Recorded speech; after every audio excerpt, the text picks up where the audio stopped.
दोस्तों, वैसे तो मुझे साउथ इंडियन हॉरर मूवीज पसंद हैं, लेकिन मैं फिर भी ऐसे ही किसी मूवी को एक्सप्लेन नहीं करता जब तक मुझे खुद उसमें कुछ यूनिक देखने को ना मिले। पर अभी हाल ही में मैंने एक ऐसी मूवी देखी जिसने मेरा हॉरर मूवीज को देखने का पर्सपेक्टिव ही बदल दिया। मुझे लगा था कि ये मूवी इतनी खास नहीं होगी, लेकिन इसकी स्टोरी और स्क्रीन प्ले इतना बेहतरीन निकला कि इसको IMDb पर 7.2 की रेटिंग भी मिल गई है। वहीं इस मूवी का बजट था सिर्फ 30 करोड़ रुपए, लेकिन इसने सिर्फ 4 दिनों में अपनी कॉस्ट को कवर कर लिया और आज के दिन तक ये 100 करोड़ रुपए कमाने के महज कुछ ही दिन दूर है। तो चलिए दोस्तों, बिना देरी किए शुरू करते हैं आज की ये शानदार एक्सप्लेनेशन। तो मूवी की शुरुआत होती है सन 1952 से, जहां हम महाराष्ट्र के कोंकण इलाके के एक गांव के अंदर एक लोकल फेस्टिवल होते हुए देखते हैं। उस फेस्टिवल में दो भाई बहन काफी एंजॉय कर रहे होते हैं, जिसमें लड़के यानी भाई का नाम था गोटिया और बहन का नाम था गीता। गोटिया की उम्र 10 से 12 साल होती है और इस गांव में अपनी माँ और अपनी छोटी बहन गीता के साथ रहता था। अब गोटिया जिस घर में रहता था उसके पास वाले घर में कुछ और लोग रहते थे और वहीं पर एक मुन्नी नाम की लड़की भी रहती थी। गोटिया मुन्नी से प्यार करता था, लेकिन फर्क ये था कि जहाँ गोटिया की उम्र 10 साल से 12 साल की थी, वहीं मुन्नी उससे 7 साल बड़ी थी।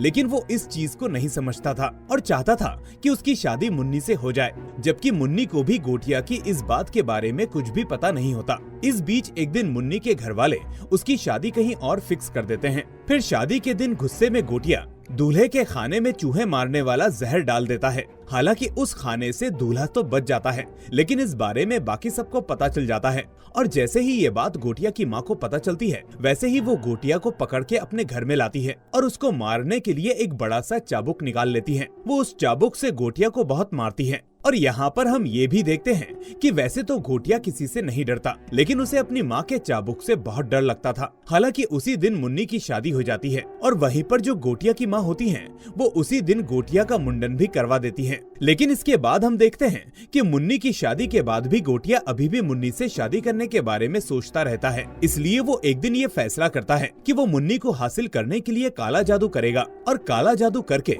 वो मुन्नी पर वशीकरण करेगा, जिसके बाद मुन्नी उसके पास आ जाएगी और वो दोनों शादी कर लेंगे। फिर एक दिन वो अपनी छोटी बहन गीता को अपने साथ लेकर गांव के पास वाले जंगल में चला जाता है, जिसका नाम था चटुकावाड़ी। अब गोटिया वहाँ पर गीता को लाकर एक बड़े से बरगद के पेड़ के नीचे बैठ जाता है और वहाँ बैठकर काला जादू करने लगता है। जिसके बाद हम देखते हैं कि रिचुअल के दौरान गोटिया अपनी छोटी बहन पर हमला कर देता है और एक चाकू से उसे मारने की कोशिश करता है, लेकिन गोटिया की छोटी बहन उसे रोकती है और उससे पूछती है कि आखिर वो ऐसा क्यों कर रहा है, जिस पर गोटिया उसे बताता है कि उसे अपने काला जादू के अंदर एक लड़की की बलि देनी पड़ेगी और इसीलिए यहाँ पर वो उसे मारकर उसकी बलि देगा और फिर मुन्नी उसके पास आ जाएगी। लेकिन तभी गीता अपना बचाव करती है और गोटिया को धक्का मार देती है, जिसके बाद जैसे ही गोटिया को धक्का लगता है, वैसे ही उसका सर सीधा बरगद के पेड़ पर टकराता है और उसका सर फट जाता है, जिसके बाद खून बहने की वजह से गोटिया की मौत हो जाती है। लेकिन इस बीच गीता भागकर गांव आ जाती है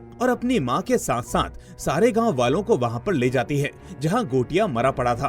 तभी गांव के मुखिया पंडित कहते हैं कि ये बहुत बड़ा अनर्थ हो गया है, क्योंकि असल में गोटिया एक ब्राह्मण परिवार का लड़का है और अभी कुछ ही दिन पहले उसका मुंडन भी हुआ है।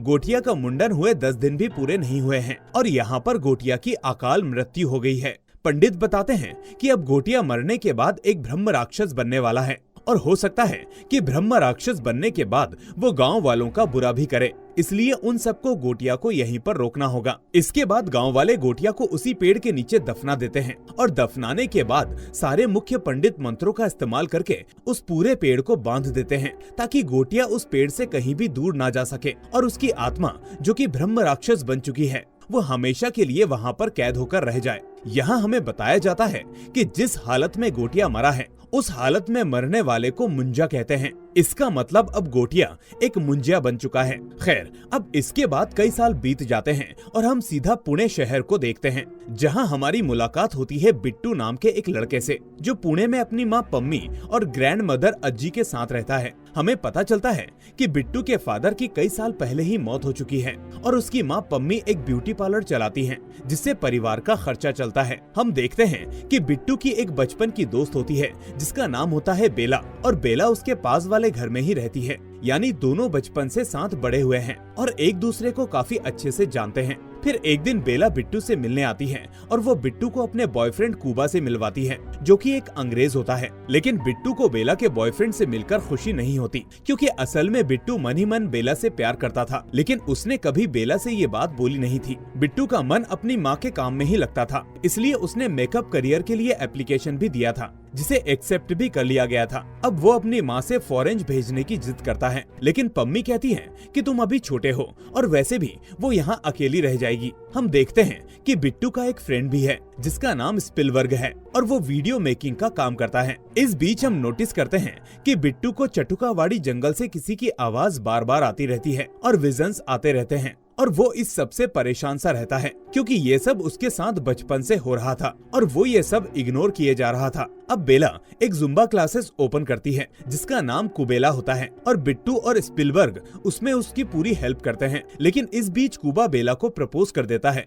और बिट्टू इससे काफी दुखी हो जाता है। तभी बिट्टू की अज्जी को पता चलता है कि उनके छोटे बेटे बालू की बेटी यानी बिट्टू की कजिन रक्कू की सगाई फिक्स हो गई है, जिसके चलते उन्हें गांव जाना होगा, वही जगह जहां के विजन्स बिट्टू को आते थे। अज्जी के छोटे बेटे बालू का पापड़ और अचार का बिजनेस होता है और वो गांव का रसूखदार आदमी होता है। अज्जी और पम्मी शुरू में वहां जाने से हिचकिचाते हैं, क्योंकि उस जगह से उनकी बुरी यादें जुड़ी हुई थी, लेकिन अब वहां पर जाना उनकी मजबूरी हो गई थी और बिट्टू भी अपना माइंड फ्रेश करना चाहता था, जिसके चलते वो वहां पर पहुंच जाते हैं। अब इस पॉइंट पर हमको पता चलता है कि बालू और पम्मी की बिल्कुल नहीं बनती। दोनों देवर भाभी आपस में कुत्ते बिल्ली जैसे लड़ाई लड़ते हैं, क्योंकि बालू के बड़े भाई यानी पम्मी के पति की मौत वहीं हुई थी और पम्मी के हस्बैंड जिस वक्त खत्म हुए उस वक्त बालू उस जमीन को बेचना चाहता था और ठीक ऐसा वो अब भी करना चाहता था, जिसके लिए अज्जी नहीं मानती। यानी ये चटुकावाड़ी वाली जगह असल में अज्जी की थी। तब जाकर बिट्टू को पता लगता है कि उसके पिता यही खत्म हुए थे। उधर बालू पम्मी और उसके बच्चे को ही अपने बड़े भाई की मौत का रीजन मानता है और इसलिए उन दोनों की बिल्कुल नहीं बनती। खैर, अब बिट्टू इतना ज्यादा गुस्से में आ जाता है कि वो सीधा जंगल में पहुंच जाता है, ठीक उसी जगह जहां के विजन्स उसको आया करते थे। तभी हम वहां पर मूवी में पहली बार मुंजिया को देखते हैं, जो कि बिट्टू को देखते ही उस पर हमला कर देता है। अब उधर अज्जी और पम्मी बिट्टू को ढूंढने लगते हैं, जिसके बाद गांव वालों को बिट्टू की स्कूटी जंगल के पास मिलती है और तभी पूरे परिवार को खबर आती है कि बिट्टू मिसिंग है। लेकिन उसका चाचा बालू उससे इतनी नफरत करता था कि वो बस ये कहता है कि स्कूटी दे जाओ, बाकी देखा जाएगा। असल में वो भी उस जंगल में जाने से डरता था, और ऐसा क्यों ये आपको आगे पता चल जाएगा। अब सभी गांव वाले जंगल में जाने से डर रहे थे, लेकिन तभी अज्जी ये मैटर अपने हाथों में ले लेती है, जिसके बाद वहाँ पर बहुत ही बड़ा ट्विस्ट रिवील होता है कि बिट्टू की अज्जी असल में कोई और नहीं बल्कि वो गोटिया यानी कि मुंजिया की वही छोटी बहन गीता है, जिसकी वो बचपन में बलि देना चाहता था। इस बीच अज्जी के पास माँ की वही चाबुक वाली छड़ी होती है, जिसको लेकर वो सीधा चटुकावाड़ी में पहुँच जाती है। अब मुंजिया अपनी माँ की छड़ी से डरता था, इसलिए जैसे ही अज्जी इस छड़ी का इस्तेमाल करती है तो मुंजिया बिट्टू को पीपल के पेड़ की जकड़ से ढीला कर देता है और इस छड़ी के निशान भी उस पेड़ के ऊपर बन जाते हैं। अब अज्जी बिट्टू को वहाँ से ले जाने ही वाली थी कि तभी मुंजिया अपने हाथों को बिट्टू की पीठ पर इम्प्रिंट कर देता है और बस फिर वहाँ से अज्जी और बिट्टू किसी तरह से निकल जाते हैं। अज्जी बिट्टू को बताती है कि उसकी वजह से ही बिट्टू के पिता और उनके बड़े बेटे खत्म हो गए थे, क्योंकि उसने ही उन्हें जंगल में आने के लिए बोला था। लेकिन तभी हम नोटिस करते हैं कि बिट्टू की पीठ का वो जो हैंड इम्प्रिंट था वो अचानक चमकने लगता है, जिससे उसको दर्द होता है। और तभी बिट्टू के सामने ही मुंजिया अज्जी पर हमला कर देता है, क्योंकि मुंजिया के अंदर अपनी बहन को लेकर गुस्सा बहुत था। हालांकि बिट्टू ये देखकर वहीं बेहोश हो जाता है और जब हॉस्पिटल में उसकी आंखें खुलती हैं, तो उसे खबर मिलती है कि उसकी अज्जी अब जिंदा नहीं रही। ये जानकर वो बहुत दुखी होता है और जोर जोर से रोने लगता है, क्योंकि वो अपनी दादी अपनी अज्जी को बहुत प्यार करता था और वो भी बिट्टू के लिए अपनी जान दे सकती थी। इस इंसिडेंट से पम्मी, बिट्टू और रकू सभी टूट जाते हैं, लेकिन बालू के टॉन्ट अज्जी की चिता जलते वक्त भी नहीं रुकते और बस तभी गुस्से में आकर पम्मी बिट्टू को शहर ले जाने लगती है। वो कहती है कि अब हमारा यहाँ कोई नहीं बचा, चलो बिट्टू अपने घर चलते हैं। अब रास्ते में ही बस के अंदर मुंजिया एक लेडी पैसेंजर को चिमटी काट लेता है, जिससे उस लेडी को बिट्टू पे शक होता है। वो उसको उठकर मारने लगती है, लेकिन हम देखते हैं कि वो सब असल में मुंजिया ने ही किया था, जो कि बस बिट्टू को दिख रहा था। अब आप ये सोच रहे होंगे कि जो मुंजिया इतने सालों से पेड़ से बंधा था वो आज शहर कैसे आ गया और बिट्टू को ही क्यों दिखा। तो असल में ये मुंजिया अपने ब्लड लाइंस वालों को ही दिखते हैं। वो सिर्फ शाम में ही आ सकते हैं, उनको अपने वश में कर सकते हैं, और उनके साथ रह सकते हैं। अब एक तरह से मुंजिया ने बिट्टू को मार्क करके उसको पीपल का पेड़ बना लिया था, जिस पर वो कभी भी शाम में आ जा सकता था। अब शहर में आते ही मुंजिया उसकी नाक में दम कर देता है। वो बिट्टू से लगातार मुन्नी को ढूंढने के लिए कहता है और इसी सेम चीज को बिट्टू का फ्रेंड स्पिलबर्ग भी फील कर पाता है और सुन पाता है, क्योंकि वो मुंजिया को देख नहीं सकता था। अब मुंजिया की यहाँ पर एक शर्त भी होती है कि वो मुन्नी से शादी करना चाहता है और फिर मुक्ति चाहता है। बिट्टू समझ जाता है कि अगर इससे आजादी चाहिए तो इसका काम करना होगा, इसलिए ये दोनों ही मुन्नी को ढूंढना चालू कर देते हैं, जिसके चलते बिट्टू रकू से बात करता है, जो बताती है कि असल में मुन्नी अज्जी की ही एक फ्रेंड हुआ करती थी। वो कहती है कि अजी के गांव वाले बक्से में कुछ फोटोज होंगी जो कि वो सेंड कर देगी। अब जैसे ही फोटो बिट्टू के पास आती है तो वो देखते हैं कि शॉकिंगली मुन्नी बिल्कुल बेला के जैसी ही दिखती थी, यानी बेला की ही अजी यानी दादी मुन्नी थी, जिसके घर वाले गांव से घर बेचकर शहर में शिफ्ट हो गए थे, जबकि फिलहाल बेला के जो घर वाले हैं वो यूएस में रहते हैं। अब मुंजिया भी फोटो देखकर तुरंत ही उसको वहां पर जाने की इंस्ट्रक्शंस देता है और ये लोग उसकी बात इसलिए मान रहे होते हैं क्योंकि मुंजिया ने धमकी दी थी कि अगर बिट्टू ने उसकी बात नहीं मानी तो जैसे उसने अज्जी को खत्म किया है वैसे ही वो उसकी माँ पम्मी को भी खत्म कर देगा। इसलिए डर के मारे बेचारा बिट्टू उसकी बात मान लेता है। अब ये लोग बेला के पास जाते हैं जहाँ पर मुन्नी भी होती है, जो बहुत ही बूढ़ी हो चुकी थी। अब बूढ़ी होने की वजह से मुंजिया उससे घिन करने लगता है क्योंकि अब वो सुंदर नहीं रही थी। खैर, इस बीच अब बेला वहाँ पर आ जाती है, जो कि बिट्टू को उसके लॉस के लिए यानी अज्जी के लिए गले लगाती है और वो बिट्टू को बताती है कि उसके बॉयफ्रेंड कुबा ने उससे शादी के लिए प्रपोज किया है, पर उसने मना कर दिया। ऐसा इसलिए क्योंकि उसको इंडिपेंडेंट रहना है। लेकिन तभी हम देखते हैं कि बेला की शक्ल बिल्कुल मुन्नी से मिल ही रही थी, तो मुंजिया उस पर फिदा होकर ये कहता है कि उसको बेला से ही लगन यानी कि शादी करनी है। अब मुंजिया बिट्टू को अपना पूरा प्लान बताता है कि उनको चटुकावाड़ी में ही बेला को लेकर आना होगा और उसका सेक्रीफाइस करना होगा, जिसके बाद ही मुंजिया हमेशा के लिए आजाद हो पाएगा। लेकिन बिट्टू ये सुनकर पूरी तरह से शॉक हो जाता है क्योंकि वो बेला से प्यार करता था, लेकिन अल्टीमेटली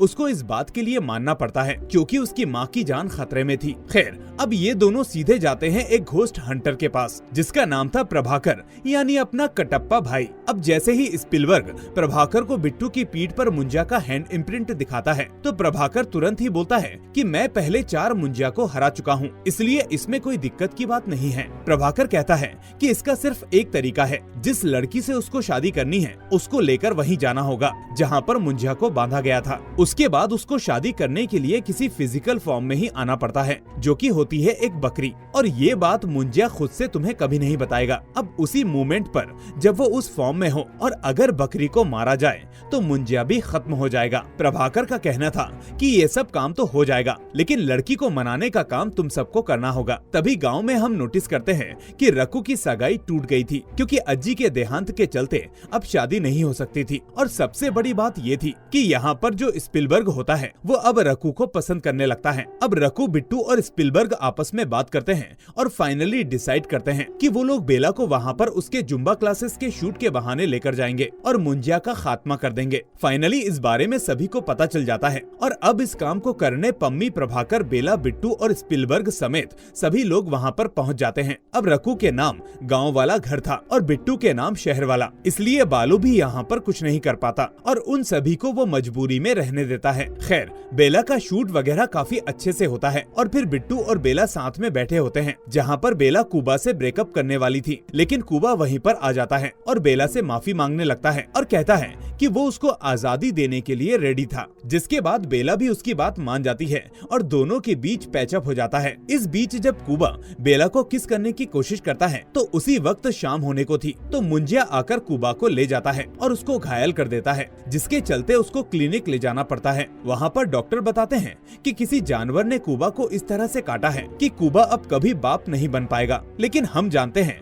कि ये काम असल में मुंजिया का ही था। अब ये सुनकर बेला बेहोश हो जाती है क्योंकि उसका फ्यूचर ही खत्म हो गया था। अब बिट्टू और स्पिलबर्ग मुंजिया को शांत करने की कोशिश करते हैं क्योंकि कुबा के किस वाले सीन के बाद वो काफी गुस्से में होता है। इस बीच तभी वहाँ पर रकू भी आ जाती है जो कि मुंजिया को देख सकती थी क्योंकि वो भी सेम ही ब्लड लाइन की है। इसके बाद ये तीनों मिलकर प्लान करते हैं कि इनको मुंजिया को खत्म करना ही पड़ेगा।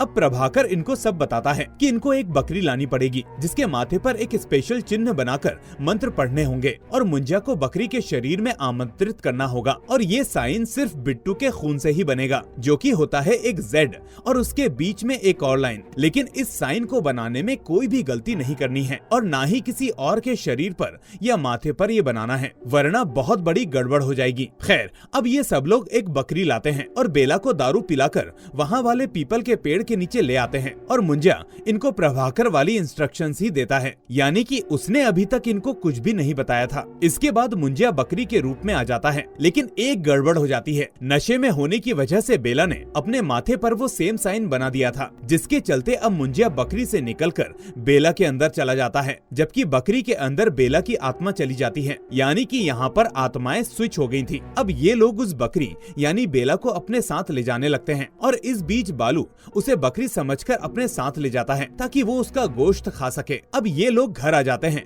और पम्मी को बालू के खिलाफ भड़काते हैं ताकि बेला यानी बकरी को बचाया जा सके। वो कहते हैं कि पम्मी में बिल्कुल हिम्मत नहीं है कि वो बालू से अपनी बकरी छुड़ा सके। आखिर बालू ने हमारी बकरी कैसे चुरा ली? ये सुनकर पम्मी फौरन गुस्से में वहाँ से जाने को उठती है कि तभी बेला के शरीर में आकर मुंजिया इन सब पर हमला कर देता है और सीधा घर पहुँच जाता है, जहाँ पर पम्मी को बिट्टू ने सब बता दिया था। लेकिन तभी प्रभाकर वहाँ आ जाता है क्योंकि इन्होंने उसको पहले ही सब बता दिया था। वो नमक का इस्तेमाल करके मुंजिया और बेला को ही सर्कल में बांध देता है। हालांकि स्पिलबर्ग और रकू उस पर नजर रख रहे थे, लेकिन तभी स्पिलबर्ग को बहुत तेज सुसु आने लगती है, जिसके चलते वो वहाँ पर पास में ही चला जाता है और बाकी बेला को ढूंढने यानी उस बकरी को लेने चले जाते हैं। वहाँ जाकर इनको पता चलता है कि बकरी को खा लिया गया है, जिसके बाद ये लोग परेशान होने लगते हैं। पर तभी प्रभाकर कहता है कि अगर बकरी मर गई है तो बेला की आत्मा उसके शरीर में वापस चली गई होगी, तुम जाकर एक बार चेक करो। अब ये लोग उसके माथे पर साइन बनाते हैं, लेकिन तब तक स्पिलबर्ग को वो बकरी मिल जाती है। इसके बाद रकू को बेवकूफ बनाकर मुंजिया भी आजाद होकर यहीं पर आ जाता है। अब होता ये है कि 3 लोगों पर ये साइन बना हुआ था, यानी कि बकरी, बेला और बालू पर, जिसके बाद रिचुअल के दौरान बालू के शरीर में मुंजिया आ जाता है और बेला की आत्मा उसके शरीर में वापस आ जाती है और बकरी को भी उसकी आत्मा मिल जाती है। खैर, अब बालू के शरीर में मुंजिया सब पर हमला करता है और प्रभाकर को भी दूर फेंक देता है। फिर वो बेला को लेकर सीधा जंगल की तरफ निकल पड़ता है, लेकिन तभी उधर बिट्टू को अपनी अज्जी की आत्मा दिखाई देती है, जो उसको कहती है कि अब समय आ चुका है, यानी कि हवा के झोंकों को तूफान में बदलने का वक्त आ गया है। जिसके बाद वो छड़ी भी समुद्र से बाहर अचानक से प्रकट हो जाती है, यानी इस सब में अज्जी की आत्मा बिट्टू की हेल्प कर रही होती है। फाइनली बिट्टू पीपल के पेड़ के पास पहुंच जाता है और इस छड़ी से खूब सारे वार मुंजिया पर करता है और अब उसकी आत्मा को सेम साइन बनाकर प्रॉपरली पेड़ से अटैच करता है, जिसके बाद बालू भी इससे आजाद हो जाता है। लेकिन वो ये सब देखकर डरकर वहाँ से भाग जाता है क्योंकि वो एक बुज़दिल इंसान था। खैर, अब मुंजिया उस पेड़ के अंदर था, यानी पेड़ मुंजिया का शरीर बन गया था, जिससे कि उसको ज्यादा ताकत मिल जाती है और वो पेड़ को अपने शरीर के अंगों की तरह इस्तेमाल करने लगता है। लेकिन तभी होता ये है कि जो बेला होती है वो मुंजिया के ऊपर तेल डाल देती है, जो कि ये लोग मुंजिया के लिए पहले से ही लेकर आए थे ताकि वो सब कुछ जल सके। इसके बाद बिट्टू फौरन वहाँ पर आग लगा देता है, जिससे कि ये पीपल का पेड़ जलने लगता है और बेला और बिट्टू बच जाते हैं। बिट्टू ने फाइनली अपने प्यार को बचा लिया है। अब कुछ हफ्ते बीत जाते हैं और अब बेला बाहर घूमने जाने वाली थी। बिट्टू अब बेला को अपनी फीलिंग्स बताता है, लेकिन बेला उसको फ्रेंड जोन कर देती है, यानी कि वो उससे बहुत ज्यादा अटैच तो थी पर एक दोस्त की तरह। इस बात से बिट्टू टूट जाता है क्योंकि वो उसको बचपन से प्यार करता आया था, लेकिन इसके बाद उसे अचानक से एक एहसास होता है और वो उसको जाने देता है। उसको लगता है कि यहाँ पर जब बेला को यही नहीं पता कि उसे चाहिए क्या, तो वो बिट्टू का क्या ख्याल रखती। अल्टीमेटली यहाँ पर यही सिखाया गया है कि प्यार करने का मतलब जाने देना होता है, ना कि जबरदस्ती करना। हालांकि इसमें दुख होता है, लेकिन यही सही है। मुंजिया ने प्यार के चक्कर में अपनी बहन की जान लेने की कोशिश की, फिर अपनी जान जाने के बाद और लोगों को परेशान किया, जबकि बिट्टू ने अपने आप को संभालते हुए बेला को जाने दिया। यही है असली प्यार, सामने वाले की खुशी, ना कि अपनी जोर जबरदस्ती। खैर, मूवी के एंड में हम देखते हैं कि चटुका वाड़ी को काटा जा रहा था क्योंकि उस जगह को एक बिल्डर ने खरीद लिया था। सेम चीज बालू ने भी बहुत पहले कही थी कि वो इसको बेचना चाहता है, जैसे कि उसका बड़ा भाई भी बेचना चाहता था। इसलिए आज अज्जी के मरने के बाद उसके पास राइट्स आ गए होंगे। साथ ही साथ हम ये भी देखते हैं कि जो बालू होता है वो बिल्कुल पगला सा हो गया था। वो अपने ऊपर पानी डलवाता रहता है और कहता है कि वो सूखने वाला है। दोस्तों, मुझे यहाँ पर ऐसा लगता है कि जो स्टार्टिंग में सीन आया था जहाँ पर इन तीनों के माथे पर साइन बना था। तो मुंजिया की जो आत्मा थी वो तो चली गई थी बालू के अंदर और बेला को उसकी आत्मा मिल गई थी, पर शायद बकरी के अंदर बालू की आत्मा चली गई। और अब जब ये रिचुअल फिर से हुआ था तो पेड़ की जो आत्मा थी वो बालू के अंदर आ गई थी और जो बालू के अंदर मुंजिया की आत्मा थी वो पेड़ के अंदर चली गई थी। तभी तो यहाँ बालू बार बार बोल रहा था कि मैं सूख रहा हूँ, मेरे को पानी डालो। लास्ट के सीन में बिट्टू को फिर से एहसास होता है कि मुंजिया अभी भी जिंदा है, क्योंकि पंडितों ने शुरू में कहा था कि ब्रह्म राक्षसों को मारा नहीं जा सकता। लेकिन इस बार बिट्टू उस छड़ी के साथ मुंजिया के लिए पूरी तरह से तैयार था, क्योंकि अब उसने डरना छोड़ दिया था। इसके बाद हम मूवी के पोस्ट क्रेडिट सीन में भेड़िया मूवी के कैमियो को देख पाते हैं, जहां वरुण धवन यानी भास्कर जंगल में बेहोश पड़ा होता है। उसका दोस्त जना आकर उसे कपड़े देता है और यहीं ये मूवी दी एंड हो जाती है। तो दोस्तों, इस मूवी की स्टोरी कहीं ना कहीं बाद में जाकर स्त्री और भेड़िया मूवी से कनेक्ट जरूर होगी और उसे देखने में बहुत मजा आएगा। अगर आप भेड़िया और स्त्री मूवी का एक्सप्लेनेशन चाहते हैं तो मुझे कमेंट में जरूर बताना। बाकी इस मूवी को लाइक करके दोस्तों के साथ शेयर कर देना और नए हैं तो चैनल को सब्सक्राइब करके नोटिफिकेशन बेल को भी दबा देना। अब मैं मिलूंगा आपसे अगली ऐसी ही वीडियो में। टिल देन अपना ख्याल रखें एंड थैंक्स फॉर वॉचिंग।